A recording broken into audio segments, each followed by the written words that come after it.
विद्यार्थियों आप पढ़ चुके थे त्रयोदशः पाठः क्षितौ राजते भारत स्वर्ण भूमि, और इसके अंतर्गत विद्यार्थियों आपने 6 श्लोकों का अध्ययन किया जिसमें भारत भूमि की जो स्वर्णमयी गाथा है उसको आपने समझा, पढ़ा, और आपने राइट डाउन भी किया होगा उसका हिंदी अर्थ, श्लोकों के हिंदी अर्थ को भी। तो विद्यार्थियों आज हम करने वाले हैं अभ्यास प्रश्नाह। तो शुरुआत कीजिए, कॉपी पेन साथ लेकर बैठ ही चुके होंगे आप, तो शुरुआत करते हैं। शुरुआत करने से पूर्व विद्यार्थियों जो पिछले श्लोक था, पिछला श्लोक, उसमें दिए गए कुछ प्रश्नों के उत्तर आपने लिख लिए होंगे। तो आइए एक बार उत्तर की जांच करते हैं और फिर आगे बढ़ते हैं। पहला प्रश्न था अपना, भारत भूमौ के पक्षयः सन्ति। ठीक है, यानी कि भारत भूमि पर कौन कौन से पक्षी हैं। तो विद्यार्थी उत्तर होगा भारत भूमौ मयूरः शुकः पिकः च प्रभृतयः पक्षयः सन्ति। ठीक है, समझ में आ गया। आगे देखिए दूसरा, भूधरई युक्ता का अस्ति।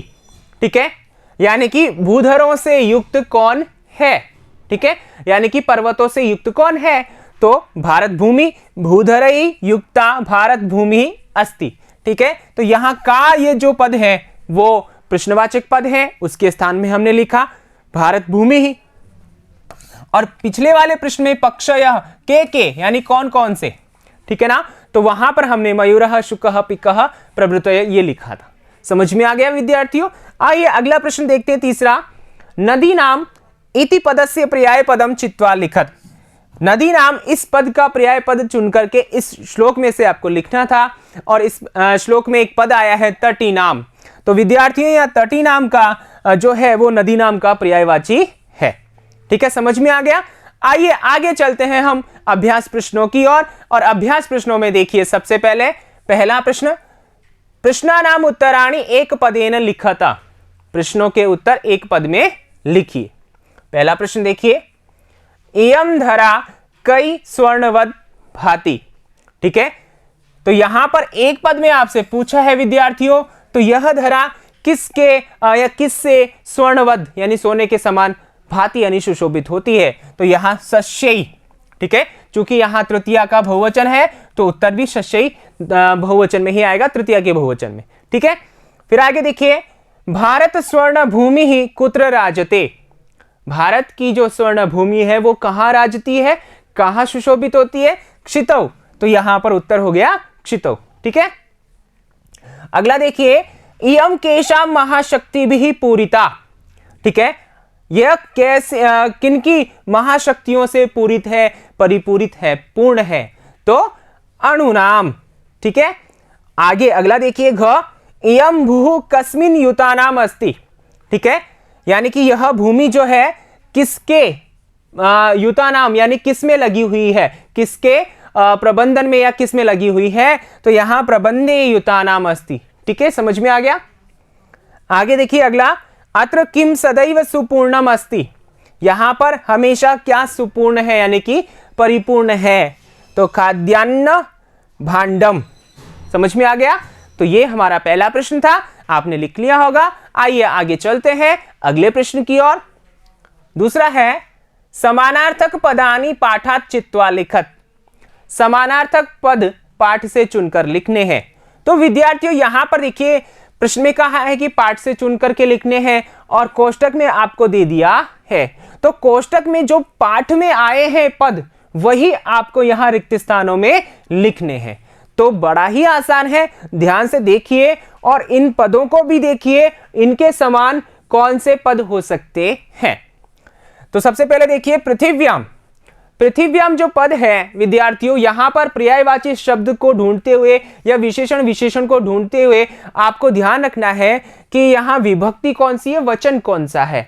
तो विभक्ति सप्तमी है और यहां पर एक वचन है, तो इसी के समान यहां सप्तमी का एक वचन क्या है, ठीक है, वो ढूंढना है।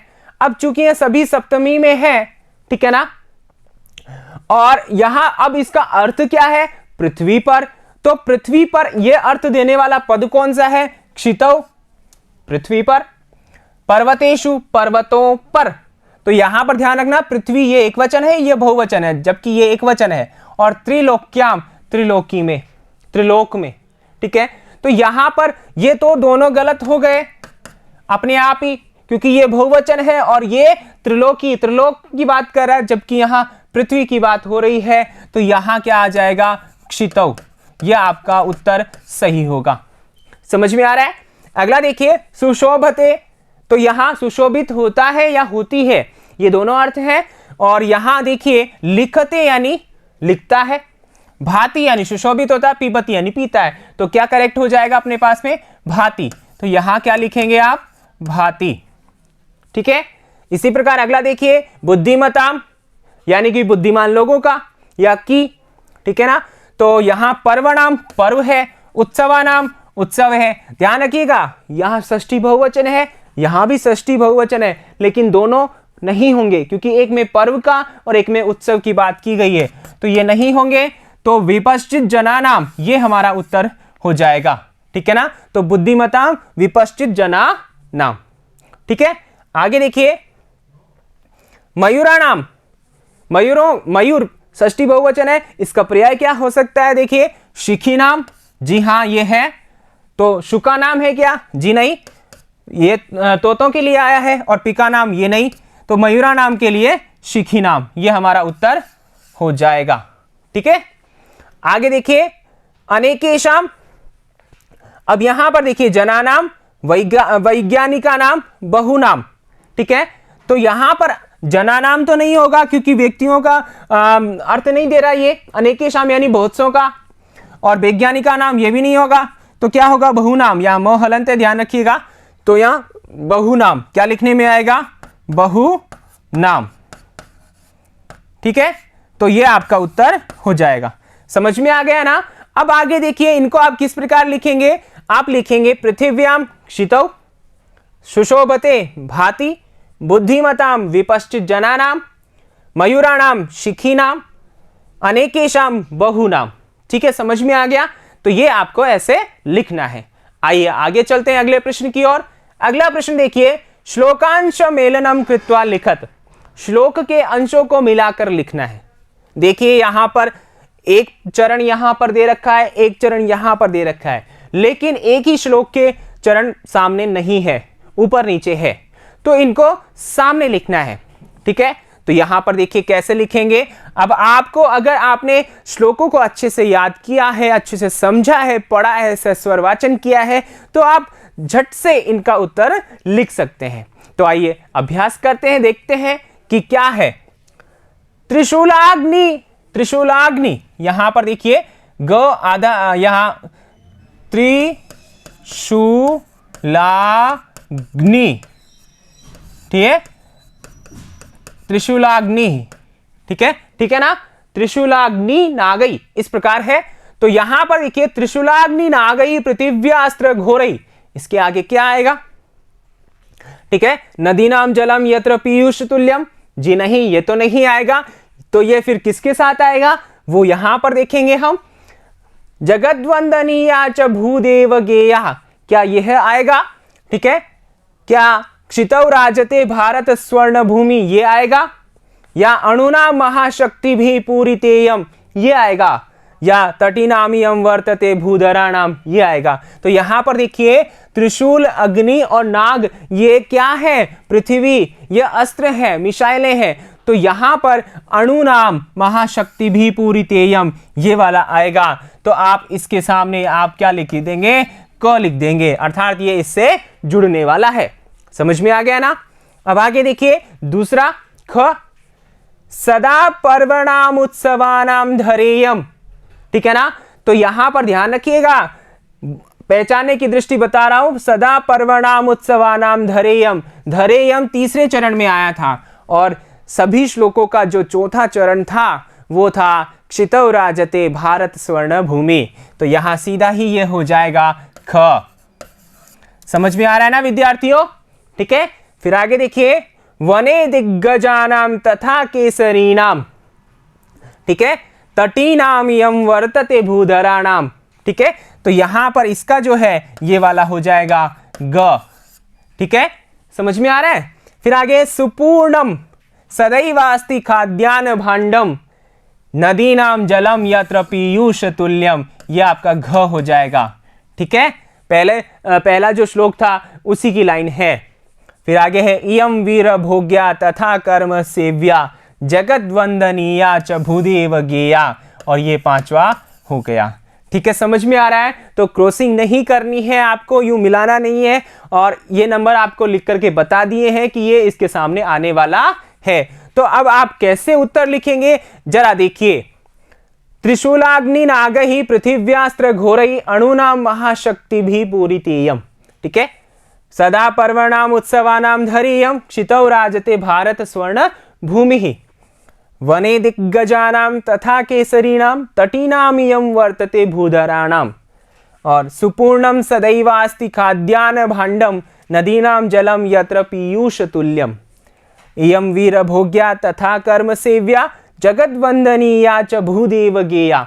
ठीक है ना। अब यहां पर देखिए, यहां पर एक तो इसको आप सही करेंगे, ठीक है ना। सही क्या करेंगे, अभी आपको बताया था त्रिशूलाग्नि नागहि, ठीक है ना, इस प्रकार सही लिखेंगे। यहां पर ग नहीं है तो ध्यान रखिएगा, और एक सुपूर्णम यहां पर अनुस्वार आएगा, ठीक है ना, सुपूर्णम, और यहां पर ये हो गया सही। आगे चलिएगा अगले प्रश्न की ओर। चौथा है चित्रम दृष्ट्वा पाठात उपयुक्त पदानि गृहीत्वा वाक्य पूर्ति कुरुता। यहां पर देखिए, चित्र को देखेंगे आप, ठीक है, और पाठ में आए हुए शब्दों को लेकर के वाक्य बनाने हैं। तो आप चित्र को अच्छे से देख पा रहे हैं, नदी का चित्र है और यहां वृक्ष भी है, पहाड़ भी है, ठीक है ना। तो यहां पर देखिए क्या वाक्य बन सकते हैं, ठीक है। देखिए, अस्मिन चित्रे एका नदी वहति, इस चित्र में एक नदी बह रही है, आपको दिखाई दे रही है, ठीक है। तो एक वाक्य हमारा ये बन सकता है, और ये हमें लिखना है, ठीक है ना, ये हमें लिखना है। और आगे देखिए दूसरा, नदी पर्वतात निस्सरति, नदी कहां से निकल रही है, पर्वत से निकल रही है, ठीक है ना। नद्याः जलम पीयूष तुल्यम भवति, नदियों का जल जो है, ठीक है ना, नद्याः जलम, नदी का जो जल है किसके समान होता है, पीयूष तुल्यम, ठीक है ना, अमृत के समान होता है। यहां पर देखिए विद्यार्थियों, नदी जो शब्द है, पर्वतात, पीयूष तुल्यम, ये सारे शब्द जो है हमने कहां से लिए हैं, अपने पाठ से लिए हैं। पर्वतों का भी जिक्र हुआ है, नदी का भी जिक्र हुआ है, पीयूष तुल्यम ऐसा भी शब्द आया है, तो हमने उन्हीं को चुन करके, चूंकि यहां लिखा है कि उपयुक्त पदानी, पाठात उपयुक्त पदानी, ठीक है, पाठ से उपयुक्त पद लेकर के, ठीक है ना। आगे देखिए, नद्याः जलेन शस्य सेचनम भवति, नदी के जल से फसल का सेचन किया जाता है, फसल की सिंचाई की जाती है या होती है, ठीक है ना। और फिर है भारतः तटीनाम भूमि अस्ति, ठीक है ना, भारत जो है नदियों की भूमि है। समझ में आ गया। तो यहां पर देखिए, यहां तटीनाम जो है ये भी पद आया है। तो इस प्रकार ये 5 वाक्य आपके बन गए हैं। समझ में आ गया। एक बात और ध्यान रखना है, ये मैंने आपको अभ्यास की दृष्टि से बताया है, इसके अलावा भी और भी वाक्य यहां पर बन सकते हैं और आप अभ्यास करके लिख सकते हो, ठीक है। पुस्तक में 5 वाक्य पूछे गए थे, वो आपके सामने प्रस्तुत है, ठीक है। आगे बात समझ में। आइए आगे चलते हैं अगले प्रश्न की ओर। अगला प्रश्न है 5वां, चित्राणि दृष्ट्वा, चित्र देख करके, मंजूषातः, मंजूषा है इसमें आपके साथ में आपके लिए, उपयुक्त पदानि गृहीत्वा वाक्य पूर्ति कुरुता, ठीक है ना। मंजूषा से पद लेकर वाक्य पूर्ति करनी है। तो यहां पर आप देख पा रहे हैं क्या है, ये सब सारे यंत्र है, शस्त्र है, ठीक है ना। तो ये अस्त्र जो है ये अपने किस में काम आते हैं, युद्ध में काम आते हैं। और कौन काम में लेते हैं, सैनिक वगैरह काम में लेते हैं। और उससे क्या होती है, उससे रक्षा होती है। किसकी रक्षा होती है, जनता की रक्षा होती है, देश की रक्षा होती है। तो ये सारे यहां पर चित्र है। तो आइए वाक्य क्या बन सकते हैं मंजूषा के साथ। मंजूषा में देखिए, अस्त्राणाम यानी अस्त्रों का, भवति होता है, अस्त्राणि यानी अस्त्र, सैनिका यानी कि सैनिक, प्रयोगः यानी प्रयोग, उपग्रहाणाम यानी उपग्रह, ठीक है ना, अंतरिक्ष में जो छोड़े जाते हैं। तो यहां पर एक ही वाक्य है और मंजूषा में पद है। तो आइए एक एक करके भरते हैं। कैसे भरेंगे, पहले वाक्य को पढ़े और अर्थ जाने। अस्मिन चित्रे दृश्यन्ते, इस चित्र में दिखाई दे रहे हैं। अब क्या दिखाई दे रहे हैं विद्यार्थियों, आपको क्या दिखाई दे रहे हैं, अस्त्राणि, अस्त्र दिखाई दे रहे हैं। तो यहां ये कम आ जाएगा, क्या भरेंगे आप, अस्त्राणि, ठीक है। एक तो ये हो गया, सीधा सा आपको पहचानने में आ गया चित्र देख करके, और फिर भी आपको समझ में नहीं आए तो दूसरा वाक्य देखिए, दूसरा वाक्य इससे जुड़ा हुआ है। कैसे? एतेषाम अस्त्राणाम, ठीक है ना, युद्धे भवति, इन अस्त्रों का, ठीक है ना, क्या प्रयोग, उपयोग युद्ध में होता है। तो यहां पर देखिए अस्त्राणाम, इन अस्त्रों का, जब पहले अस्त्र की बात आई तभी तो अस्त्र का प्रयोग किया गया दूसरे वाक्य में, ठीक है ना, तो समझ में आ रहा है ना। तो दूसरे वाक्य में क्या आएगा? इन अस्त्रों का प्रयोग युद्ध में होता है। क्या प्रयोग शब्द हमारे मंजूषा में है? जी हाँ है। तो ये ख हो गया, तो यहां पर क्या लिखेंगे आप? प्रयोगः, ठीक है ना, समझ में आ गया। अब आगे देखिए तीसरा, भारतः एतादृशानां प्रयोगेण विकसितः मन्यते। भारत ऐसे प्रयोगों, ठीक है ना, प्रयोगों से विकसित देश माना जाता है। अब ऐसे किनके प्रयोग से? एतादृशानां अस्त्राणाम, ठीक है ना, ऐसे अस्त्रों के प्रयोग से। तो यहां क्या आ जाएगा? अस्त्राणाम, ये ग जो है, ठीक है ना, क्या हो जाएगा? अस्त्राणाम, ठीक है, समझ में आ गया आपको। आगे देखिए, अत्र, यहां अत्र है, ठीक है ना, ध्यान रखिएगा, अत्रा नहीं है, अत्र होता है, अत्र यानी यहां।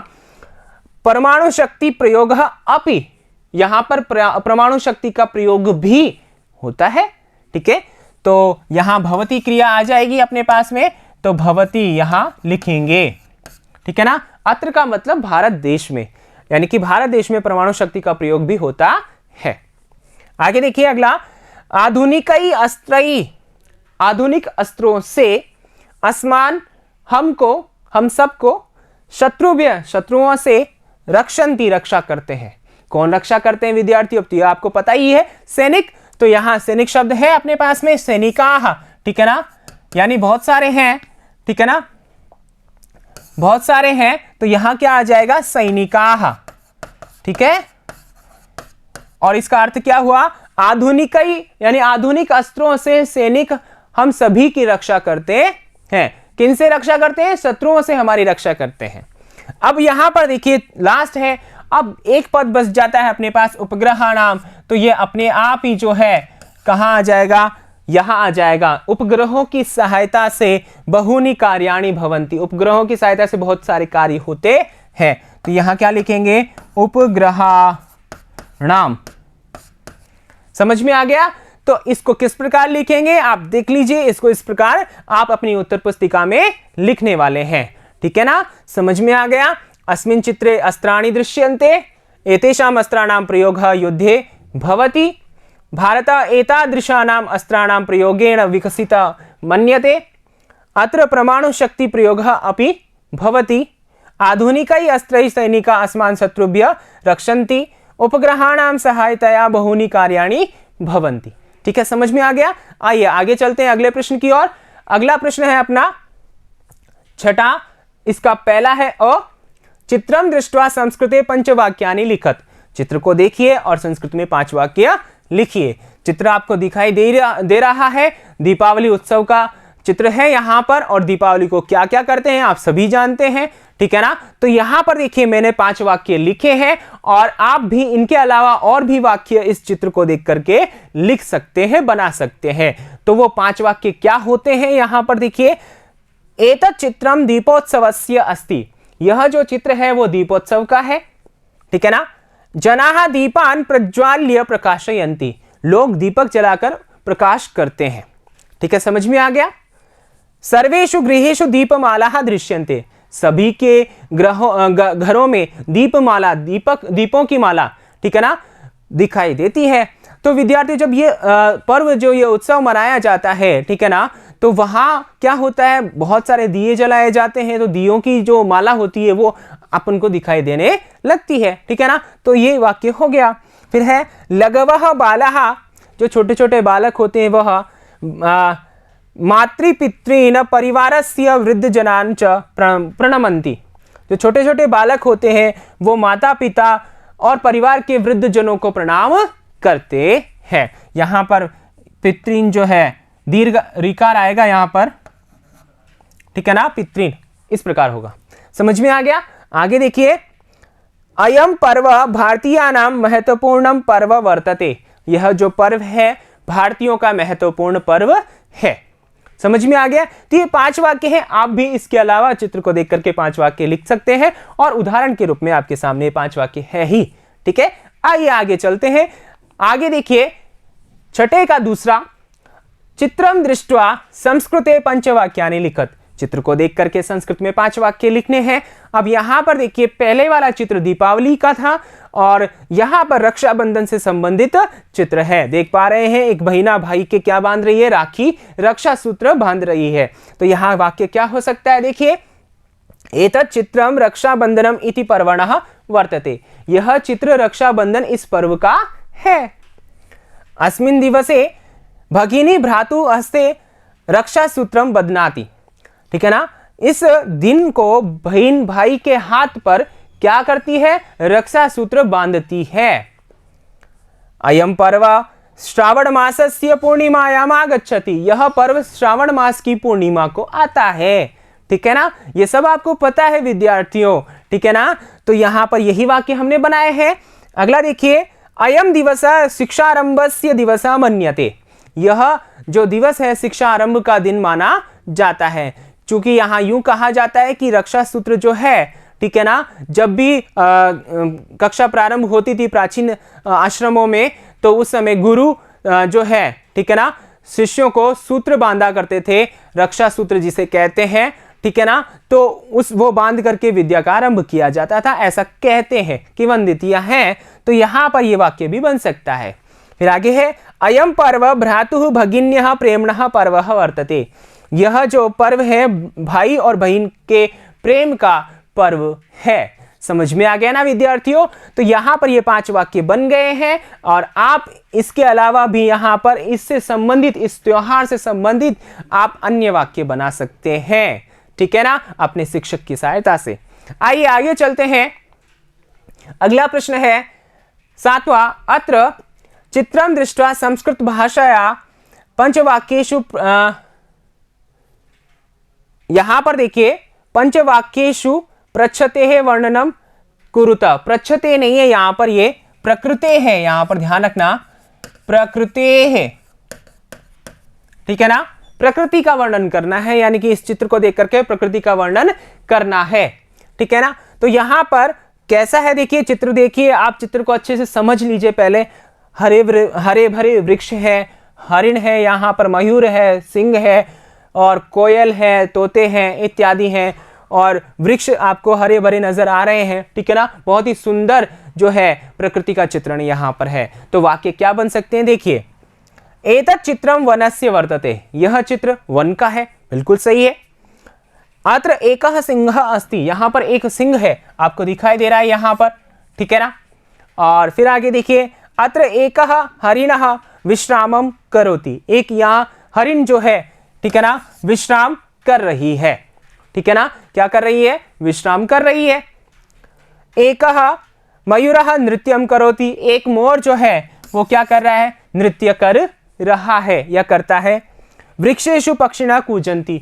और वृक्षों पर ये पक्षी कूज रहे हैं, आवाज कर रहे हैं। तो इस प्रकार ये 5 वाक्य मैंने बनाए हैं आपके लिए, और आप भी इस प्रकृति को देखकर, प्रकृति के चित्र को देख करके वाक्य बना सकते हैं। आगे बात समझ में विद्यार्थियों? तो इस प्रकार ये जो पाठ है, 13वां पाठ जो है क्षितव राजते भारत स्वर्ण भूमि, अभ्यास प्रश्नों के साथ पूर्ण हो जाता है। उम्मीद करता हूं कि आपको ये पाठ समझ में आ गया होगा, अच्छा लगा होगा, और श्लोकों को, इस गीत को आपने कंठस्थ कर लिया होगा, और इसका जो अर्थ है वो आपने अपने जीवन में उतार लिया होगा। तो विद्यार्थियों, ये पाठ समाप्त होता है। अगले पाठ में अगले वीडियो के साथ फिर मिलूंगा, तब तक के लिए धन्यवाद।